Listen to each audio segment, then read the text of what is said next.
Hey guys, how are you? Principles of Management. Welcome to week number 6.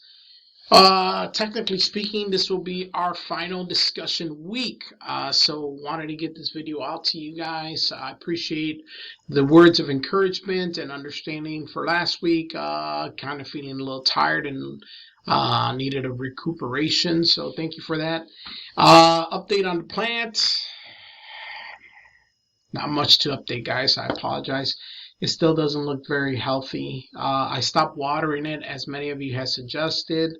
Guess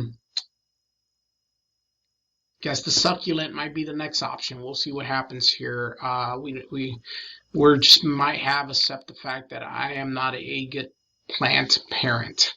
So that said, let me give you guys an update of what's going on this week, what to expect for next week, and all that good stuff.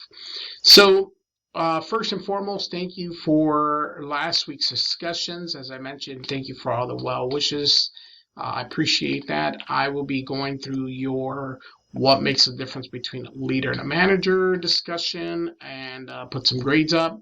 I am resynchronizing all the grades, make sure we didn't miss any. For some reason, McGraw-Hill just doesn't always synchronize properly. I haven't figured out why.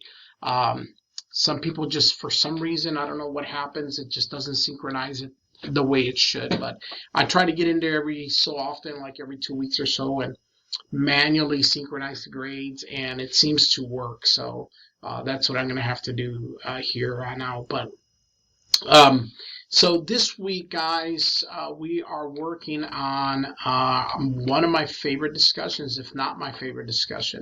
And I talked about this discussion. This is Dr. Potash, which is from Carnegie Mellon. And he shares a story about his life and sort of deals with some issues in life. Very relatable in regards to his story. Made me think about my situation. I saw this and I actually read the book. I read this book before I saw the video, and then I did some research on him and saw the video, and it encouraged me. I wasn't teaching at the time. I was in business, but it encouraged me to go into teaching, and one of the probably reasons why I enjoy what I do. Helps me sort of, I guess, encourage other people to reach their goals and their dreams. And I hope that I'm a process of that. But under that video, below video, is an optional viewing, but that's my speech I gave during the 2019 Teacher of the Year Award. And I shared it a little bit last week about that. You don't have to see it, but it's just there to understand my own journey. Other than that, we will be talking about goals, of course, in motivating employees in chapter 11. And in chapter 12, we really look at organizational effectiveness.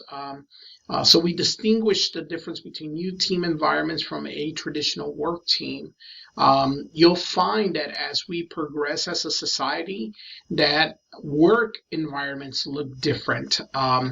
People are motivated for different reasons, and not only motive for different reasons, we structure work environments differently for that reason. Jobs are not what they used to be back in the day here in America, and we've learned to adapt to different environments, not including the difference in environments with work generational differences. So people who were born in the era that I was born in, which are called Gen Xers. Gen Xers have a very unique perspective in life. Our environment in America shaped our mindset, shaped our thoughts, sort of created this generation of people. A lot of people used to call us latchkey kids, which are, kids whose parents were working, and we would make our way home, and used to have a key around our necks, and we would open the door and go turn on the TV. And mom and dad used to buy us frozen Hot Pockets, and we would put that in the microwave and just watch after school specials till mom and dad got home.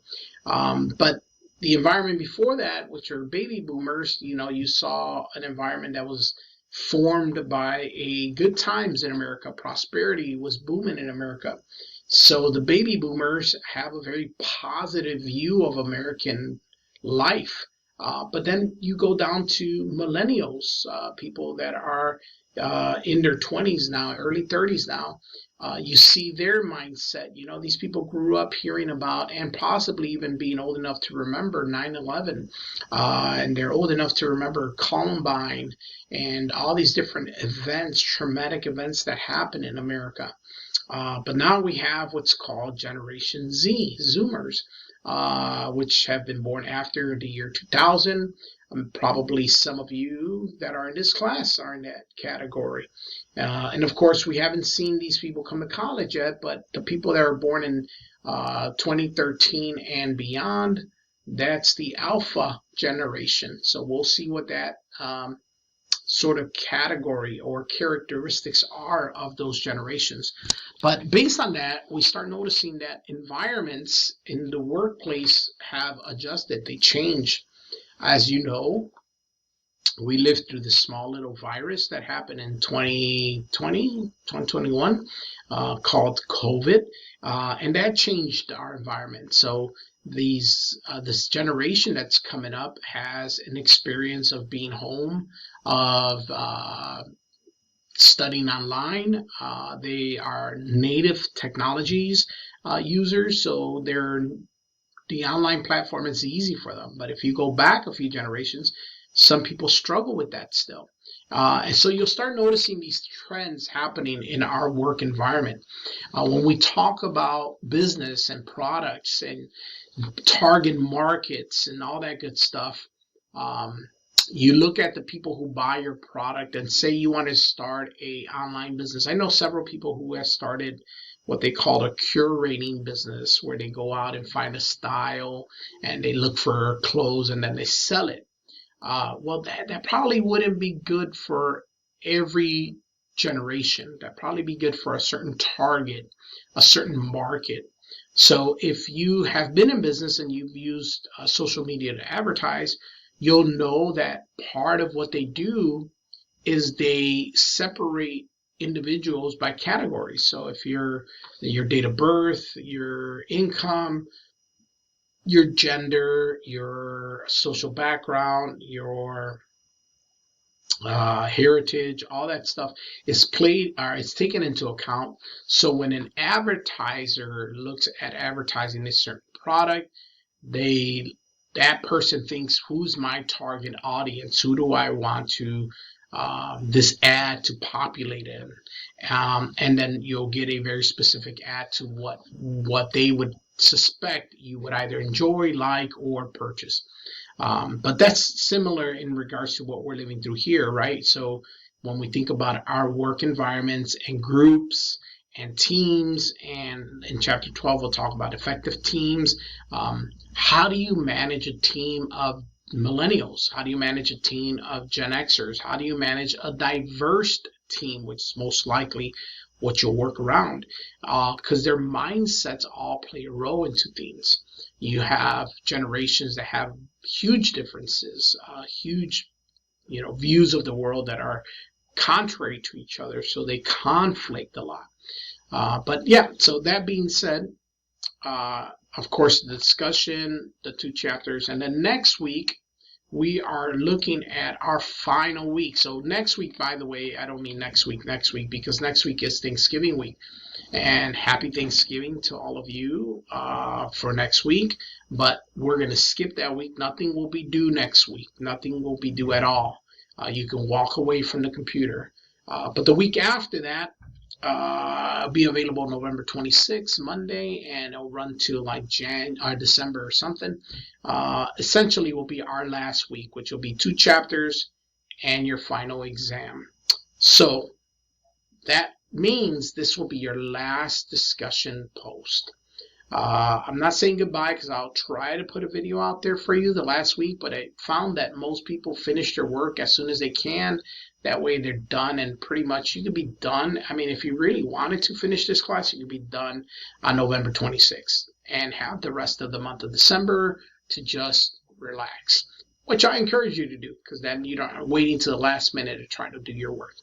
But so I try to put a video out, but most of the time students already have done their work and walked away from the class.